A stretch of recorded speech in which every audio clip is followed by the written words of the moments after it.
Sobat Bintang, dalam kaidah bahasa Indonesia, struktur sebuah kalimat nggak ada bedanya.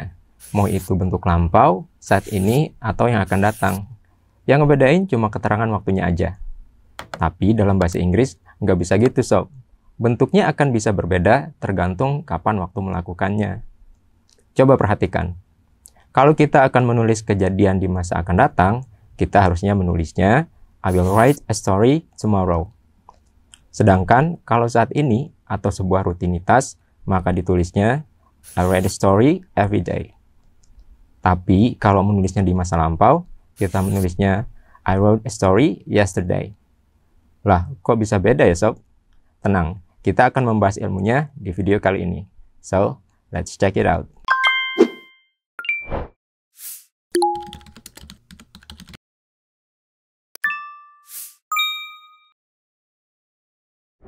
Assalamualaikum warahmatullahi wabarakatuh. Hai Sobat Bintang, what's up? This is the first time we meet. I'm Kak Ilyas, Master Teacher of English in Bintang Pelajar, and I'm gonna help you learn English easily.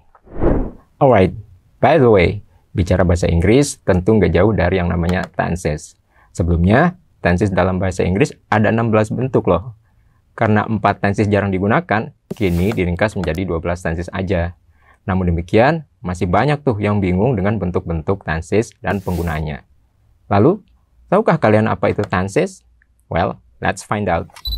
Tenses secara simpelnya adalah pola waktu atau bentuk kata kerja yang digunakan untuk menunjukkan waktu terjadinya sesuatu. Nah, di bahasa Inggris sendiri, itu ada 3 bentuk kata kerja atau verb, yaitu verb 1, verb 2, dan verb 3. Dan ini akibat pengaruh dari pemakaian tenses tersebut. Dan tahukah kalian, ada 12 bentuk tenses dalam grammar bahasa Inggris yang perlu kalian ketahui. Apa saja itu? Kalian bisa lihat di tabelnya di sini nih. Dan dari 12 tenses tersebut, di video kali ini, Kak Ilyas hanya akan membahas 3 tenses pertama dulu ya. Nah ini bentuk simpelnya, yaitu simple present, simple past, dan simple future. Mari kita mulai dengan simple present tense atau bentuk tenses masa sekarang. Simple present tense digunakan untuk menyatakan sebuah fakta atau kegiatan yang berulang seperti aktivitas sehari-hari, hobi, ataupun kebiasaan di masa sekarang. Bentuk kata kerja atau verb yang digunakan di simple present adalah verb 1, dan penanda waktu yang umum digunakan adalah seperti always, often, sometimes, rarely, never, dan kata keterangan yang diawali dengan kata every, yang berarti setiap, seperti every day, every month, every year, dan lain-lain. Perhatikan contoh kalimatnya berikut ini. 1. I eat rice for lunch. 2. He eats rice for lunch. Dua kalimat ini menunjukkan sebuah kebiasaan berupa makan nasi ketika makan siang. Did you notice the difference? Yap, keduanya menggunakan kata kerja satu atau verb 1 yang sama, yaitu eat. Namun, jika subjek kalimatnya adalah he, she, atau it, maka verbnya ditambahin s atau is. Dan ini berlaku di kalimat positif aja ya. Jika kita pindah ke kalimat negatif, jika kedua kalimat tadi kita ubah ke negatif, maka menjadi I don't eat rice for lunch. Dan di kalimat kedua, he doesn't eat rice for lunch. Perhatikan pada kalimat kedua. Kata kerjanya nggak ditambahin s atau es. Katanya ada kata doesn't. Next. Gimana kalau bentuk di kalimat pertanyaan? Bentuk kalimat pertanyaannya akan menjadi do you eat rice for lunch? Lalu untuk kalimat kedua menjadi does he eat rice for lunch? Nah, itu tadi penjelasan simple present yang menggunakan kata kerja atau disebut verbal sentence. Selain itu, ada kalimat yang tidak menggunakan kata kerja. Sebagai penggantinya adalah menggunakan be atau disebut juga dengan nominal sentence yang fungsinya menyatakan kondisi atau keadaan di masa sekarang. Be yang digunakan dalam simple present ada 3, yaitu is, am, dan are. Perhatikan contoh kalimat berikut ini. 1. I am a teacher. I'm not a student. Are you a student? 2. She is happy. She is not sad. Is she happy? The answer could be yes, she is. Or no, she isn't. Sampai sini kalian paham kan apa itu simple present dan kapan digunakannya? Oke, let's continue. Kalau tadi kita udah bahas simple present, Sekarang kita mundur selangkah ke masa lalu atau past. Dan tense-nya adalah simple past tense. Kira-kira apa guna dari simple past tense? Ya, betul, sesuai namanya, past atau masa lampau gunanya adalah menyatakan kegiatan yang terjadi sebelum masa sekarang dan udah selesai. Biasanya, penanda waktu yang digunakan adalah yesterday, last month, last year, dan an hour ago, serta yang lainnya. Jadi, boleh dibilang bentuk past tense ini hobinya bahas-bahas masa lalu ya. It's time for example. I ate porridge this morning. She ate porridge this morning. Kedua kalimat tadi menceritakan aktivitas yang terjadi tadi pagi dan udah beres. Dan kalau kalian perhatikan, kata kerja yang dipakai bentuknya sama, yaitu verb to. Jadi, di simple past, semua subjek menggunakan bentuk verb yang sama. Kita langsung lanjut ke kalimat negatif dan pertanyaan. Pay attention to the following examples. 1. I ate porridge this morning. I didn't eat porridge this morning. Did you eat porridge this morning? And then, 2. She ate porridge this morning. She didn't eat porridge this morning. Did she eat porridge this morning? The answer could be yes, she did, or no, she didn't. Jika diperhatikan lagi, verb to hanya dipakai di kalimat positif. Untuk kalimat negatif dan pertanyaan, kita gunakan verb one karena ada kata did atau didn't. Sampai sini, paham kan? Sekarang kita lanjutkan ke simple past yang menggunakan be. Kalau yang ini gunanya menyatakan keadaan atau kondisi di masa sebelum sekarang. Dan di simple past cuma ada dua jenis be, yaitu was dan were. Look at the examples. I was a student. I was not a teacher. Were you a student? Dulu saya seorang pelajar, sekarang udah nggak lagi. Next, they were friends. They were not enemies. Were they friends? Dulu mereka teman, kalau sekarang belum tentu.